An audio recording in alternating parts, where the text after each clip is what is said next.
بسم اللہ الرحمن الرحیم۔ یا ایھا الذین آمنوا، اے لوگو ایمان والو، لا تقدموا بین یدی اللہ ورسولہ، نہ آگے بڑھو اللہ سے اور اس کے رسول سے، واتقوا اللہ ان اللہ سمیع علیم، اور اللہ سے ڈرو، بے شک اللہ سننے والا جاننے والا ہے۔ اس آیہ کریمہ کے اندر سورہ حجرات، یہ 26ویں پارے کی صورت ہے، اور اس میں اللہ نے اپنے بندوں کو خود ادب سکھایا کہ میں تمہیں ادب سکھاتا ہوں کہ کس طرح بزرگوں سے بات کرنا ہے، کس طرح بڑوں سے بات کرنا ہے، اور جو سب سے بڑے ہیں اللہ کے بعد کون؟ میرے اور آپ کے آقا حضور پر نور صلی اللہ علیہ وسلم، ان سے کس طرح بات کرنا ہے۔ فرمایا لا تقدموا بین یدی اللہ، اللہ سے بھی آگے نہ بڑھنا، رسول سے بھی آگے نہ بڑھنا۔ اور ایک اس کا معنی یہ ہے کہ جو رسول سے آگے بڑھا وہ اللہ سے آگے بڑھ گیا، اور جو اللہ سے آگے بڑھا وہ تباہ و برباد ہو گیا۔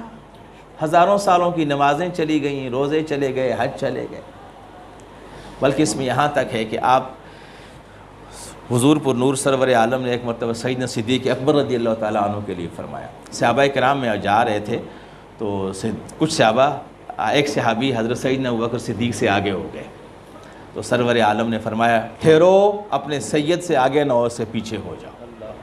وہ ظاہراً یہ احترام کیا کہ ہمیشہ بڑوں کے پیچھے چلیں، اور ان سے بات کرتے وقت لہجہ مؤدب ہو، اور ان کی سوچ سے اپنی سوچ کو آگے لے کے نہ جائیں۔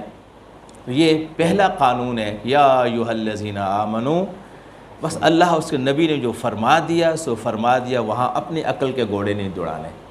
لا تقدموا بین یدی اللہ ورسول۔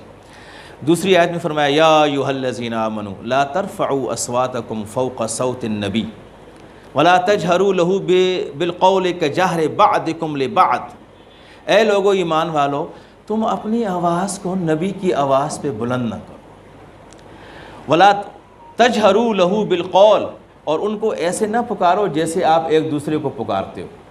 میرے کو امتیاز شاہ صاحب، آپ کے امتیاز شاہ کیا حال ہے، آپ کیسے ہیں، ہے نا، ہم نے ایک دوسرے سے پکارا؟ فرمایا نہیں، خبردار، اگر کبھی کسی نے ایسا کیا کہ نبی کی آواز سے اس کی آواز بلند ہو گئی، اونچی ہو گئی، یا اس نے نبی کو ایسے بلایا جیسے ہم آپس میں ایک دوسرے کو دوست احباب بلاتے ہیں، تو اللہ پاک نے پتہ ہے کیا فرمایا؟ رب کریم فرماتا ہے ان تحبط اعمالکم وانتم لا تشعرون، تمہارے اعمال ضائع ہو جائیں گے اور تمہیں خبر ہی نہیں ہوگی۔ ایک مرتبہ بھی اگر نبی کی شان میں گستاخی ہو گئی تو ساری زندگی کی عبادت گئی۔ اور یہ نہیں کہ اس وقت، آج بھی یاد رکھیے، جب بھی ہم حضور صلی اللہ علیہ وآلہ وسلم کا نام مبارک لیں تو چونکہ حضور وہ ہستی ہیں جو عطا کرتے ہیں، وہ عطا کرتے ہیں۔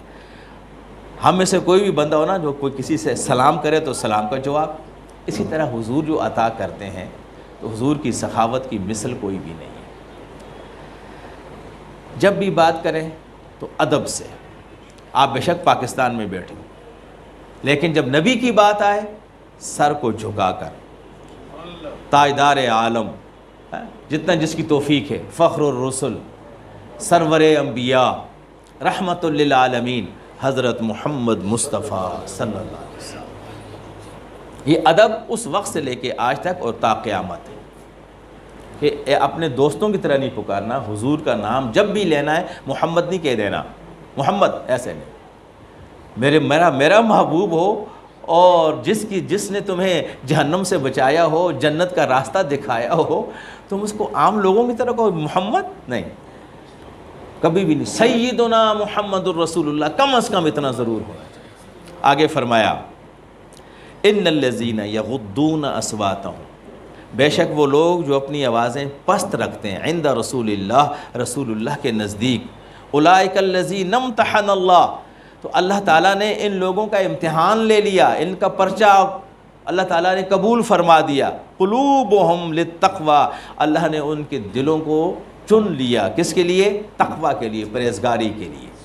لہم مغفرۃ و اجر عظیم، ان کے لیے بخشش ہے اور بہت بڑا اجر ہے۔ تو کتنا بڑا اللہ نے آئین دیا، کتنا بڑا آئین ہے۔ کہ میرے نبی کی آواز سے آپ کی آواز اونچی نہ ہو، اور جو ادب کے ساتھ اپنی آواز کو نیچی رکھتے ہیں، رب کریم فرماتا ہے میں اس میں انہی کو متقی بناتا ہوں، انہی کو پرہیزگار بناتا ہوں، انہی کو محبوب بناتا ہوں، انہی کو دوست بناتا ہوں، انہی پر اپنی رحمت کا نزول کرتا ہوں، انہیں اپنا بنا دیتا ہوں، وہ میرے ہو جاتے ہیں، میں ان کا ہو جاتا ہوں۔ تھوڑا سا آئین ہے، چھوٹا سا، کہ نبی کی عزت کے لیے، حدیث شریف کی عزت کے لیے، اب حدیث شریف یہ بھی نبی کا قول ہے نا جی، حضور کا فرمان، اس کا عزت کرنا، قرآن کریم اس کی عزت کرنا، یاد رکھو۔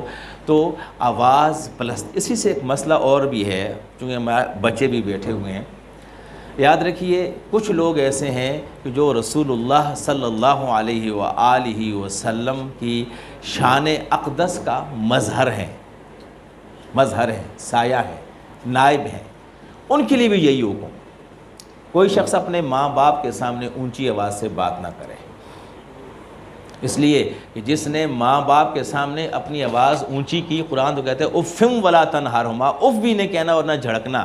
اگر کسی نے اف کا لفظ استعمال کیا، باپ نے سختی کی، عموماً باپ سختی کرتے ہیں، ہے نا جی، ہمارے پاکستان میں تو خیر ماشاءاللہ زیادہ ہی ہو جاتی ہے، البتہ امریکہ وغیرہ میں جائیے تو وہاں نہیں ہوتی، وہاں اگر کوئی باپ اپنے بیٹے کو ڈانٹ دے تو فوراً پولیس کو بلا لیتا ہے۔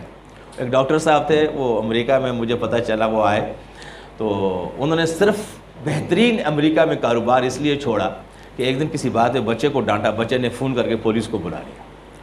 اب وہ بڑا معزز آدمی پاکستان کا، جب اس نے دیکھے پولیس آ گئی تو بڑی مشکل سے رو پیٹ کے جان چھڑائی، اسی وقت ٹکٹ کروایا، ٹکٹ کروا کر کے جہاز میں بیٹھا پاکستان کے لیے، وہاں سے رخصت، اور جب جہاز فضا میں اڑا تو اب اس نے 2-4 اس کو لگا دی، اس نے کہا تو نے وہاں تیرا حکم چلتا تھا، تیری بات ہی یہاں بول، تجھے کون بچائے گا۔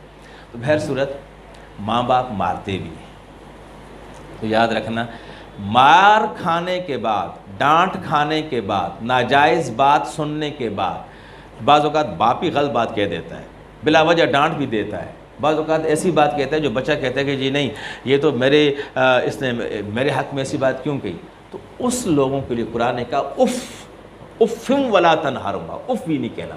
اگر اف کہا تو ایمان چلا گیا، جو بات میں کہنا چاہ رہا ہوں، کیا جھڑکنا تو دور کی بات ہے، صرف اف کہا، اے ابا جی کیا کرتے ہو، ہر وقت بولتے رہتے ہو، امی کیا کرتی ہے تو، یاد رکھیے صرف اف کہہ دینے سے ایمان گیا،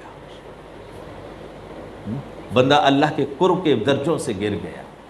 اس لیے حضور نے فرمایا کہ جو اپنے ماں باپ کو محبت کی نگاہ سے دیکھے، من نظر نظرا رحمتاً الی وجہ والدہ، جو اپنے ماں باپ کو محبت کی نظر سے دیکھے، اللہ تعالیٰ اس کے لیے ایک مقبول حج کا ثواب لکھ دیتا ہے۔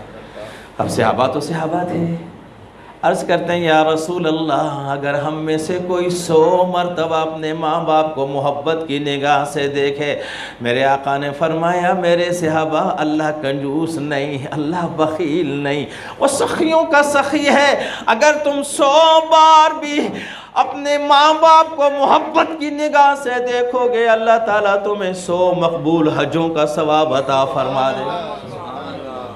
لیکن اس سے یہ مقصد ہرگز نہیں کہ ماں باپ کو محبت سے دیکھیں تو صحیح لیکن ان کا حکم نہ مانیں، ان سے ٹیڑھی بات کریں، نہیں، محبت سے دیکھنے کا مطلب یہ ہے کہ ماں باپ کا ہر حکم تسلیم کرنا۔ اسی طرح ساس سسر، یاد رکھیے ساس سسر دوسرے ماں باپ ہوتے ہیں، ان کے بھی یہی احترام۔ تیسرے استاد، جس سے پڑھا، حضور نے فرمایا بعثت معلما، مجھے استاد بنا کے بھیجا گیا۔ یہ 3 لوگ انسان کے ماں باپ کے درجے میں آتے ہیں، سب سے پہلے اپنے ماں باپ، پھر اگر کسی کی رضائی ماں ہے تو یاد رکھیے اس کا بھی اتنا ہی احترام ہے رضائی ماں باپ کا جس کا دودھ پی ہے اپنی ماں کے علاوہ، تو وہ بھی وہی درجہ رکھتے ہیں۔ اور اسی میں پھر علماء، اسی میں فضلاء، اسی میں اللہ کے جملہ محبوبین بنتے ہیں۔ تو بس اللہ نے جو آئین دے دیا اپنی محبت کا، جو حدیث شریف کے اندر میں نے بیان کیا اور اب یہاں بھی آ گیا کہ اللہ کا آئین یہ ہے کہ میرے بندو بس دوسروں سے محبت کرو، محبت میں اپنی آواز نیچی رکھو، اس کو افضل کہو، خود نیچے ہو جاؤ، تم نیچے ہو جاؤ گے میں تمہیں اٹھا لوں گا، اور جو اکڑ جاتا ہے رب اس کو جھکا دیتا ہے، باقاعدہ حدیث شریف۔ رسول اللہ جو لوگ آپ کو حجرے کے باہر سے پکارتے ہیں ان میں سے اکثر عقل مند نہیں، بے وقوف۔ کچھ ایک وفد آیا تھا حضور علیہ الصلوۃ والسلام کے گھر کے، کہنے کا اخرج یا محمد علینا، اے محمد صلی اللہ علیہ وسلم ہمارے اوپر نکلو۔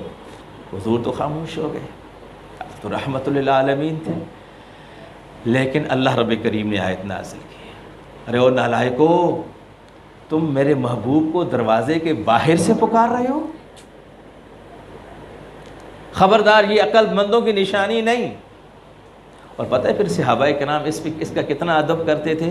حضرت ابو ہریرہ مدینہ سے شام، ایک پتہ چلا ایک صحابی کے پاس ایک حدیث شریف، اور انہوں نے سنی ہوئی تھی لیکن ان کی زبان سے سننا چاہتے تھے۔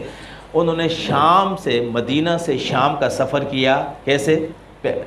گھوڑے پہ گئے یا اونٹ پہ گئے۔ وہاں پہنچے تو دن کا وقت تھا، گرمی کا وقت تھا، وہ گئے اور جا کر کے اس کے جن کے پاس وہ حدیث شریف تھی ان کے دروازے کے آگے بیٹھ گئے، پوری گرمی۔ اب وہ شام کے وقت، عصر کے بعد، وہ جب اپنے گھر سے باہر نکلے تو دیکھا کہ عظیم ہستی صحابی رسول میرے دروازے پہ بیٹھے۔ کہا یا حضرت یہ کیسے؟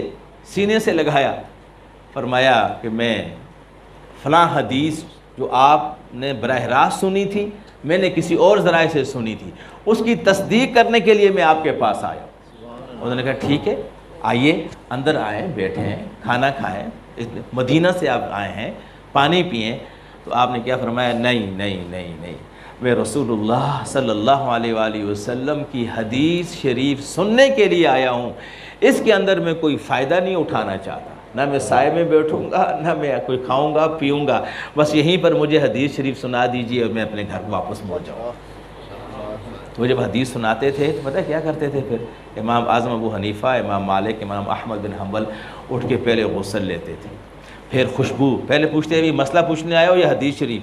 کوئی کہتا ہے جی مسئلہ، تو کھڑے کھڑے بتا دیتے، اور کہتا ہے نہیں یہ میں حدیث شریف سننے آیا ہوں۔ تو پتہ ہے وہ کیا کرتے تھے؟ باقاعدہ مسند بچھاتے، خوشبو لگاتے، غسل لیتے اور اس پہ بیٹھ کر کے حدیث شریف سناتے۔ تو ایک دفعہ حضرت احمد بن حنبل رحمۃ اللہ تعالیٰ علیہ کو پیٹھ میں ایک ڈنڈار کہتے ہیں، بڑی لال قسم کی ہوتی ہے، وہ سخت کاٹتی ہے، وہ اندر چلی گئی، اور بعض نے کہا جی کہ بچھو تھا، اس نے 17 ڈنک مارے۔ آپ حدیث شریف پڑھا رہے تھے، ہر ڈنک پہ آپ کا چہرہ کالا نیلا ہو جاتا۔ ظاہر ہے بچھو کا ڈنک کوئی معمولی تو نہیں ہے نا جی۔ جب حدیث شریف آپ نے مکمل کی، اٹھے، بند کی حدیث شریف، بند کرنے کے بعد پھر فرمایا مجھے کسی موذی نے تکلیف دے دی ہے، ذرا دیکھو تو صحیح میرے پیٹھ پہ۔ جب قمیص اٹھا کر دیکھا گیا تو 17 نشان تھے، بچھو یا وہ بڑی ڈنڈار بچھو کی طرح ہی ہوتی ہے، اس کے 17 نشان تھے۔ اس نے 17 جگہ پہ 17 دفعہ آپ کو ڈسا، لیکن آپ نے کہا کہ میں نبی کی حدیث بیان کر رہا ہوں، نبی کی حدیث بیان کر رہا ہوں۔ یہ تھا ادب، ادب سے ہی سب کچھ ملتا ہے۔